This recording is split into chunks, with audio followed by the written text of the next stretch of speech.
parce qu'on a noté que dans le cadre de l'élaboration budgétaire, on est passé à un processus de budget classique.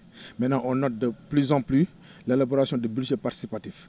Les gens mettent en avant les citoyens, mais on a noté dans plusieurs collectivités territoriales que les personnes handicapées sont laissées en rade dans l'élaboration du processus budgétaire. Est-ce qu'aujourd'hui, les collectivités territoriales, dans le processus budgétaire, prennent en compte, déjà, associent les personnes handicapées et prennent en compte leurs doléances. Nous notons que c'est un manque à gagner. C'est pour cela, avec SAICV, nous avons identifié 17 collectivités territoriales pour lancer cette formation, cette sensibilisation, pour permettre aux différentes collectivités territoriales de prendre en compte les préoccupations des personnes handicapées et essayer de vulgariser dans les 558 collectivités territoriales. Mais le constat a fait que les personnes handicapées sont généralement laissées en rade.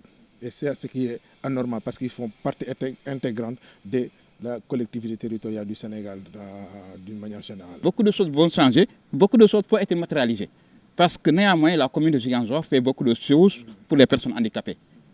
C'est important de le dire, ils ont fait beaucoup de choses pour les personnes handicapées, que ce soit dans le cadre de l'accompagnement par rapport à certains faits, mais aussi par rapport dans le cadre de l'éducation, dans d'autres domaines, ils accompagnent les personnes handicapées. Mais c'est important de matérialiser, de valoriser par rapport à cela, pour que avoir un budget spécifiquement pour les personnes handicapées qui sera utilisé par des activités ou bien par des difficultés que les personnes handicapées rencontrent au niveau de la commune de Ziguinchor. Et le budget va ser par la municipalité. Et donc, chaque année, pour avoir un budget sensible au handicap, mais pour avoir ça, si le budget est sorti, on va revenir avec la municipalité et les personnes handicapées, d'identifier les besoins et faire la priorité des besoins.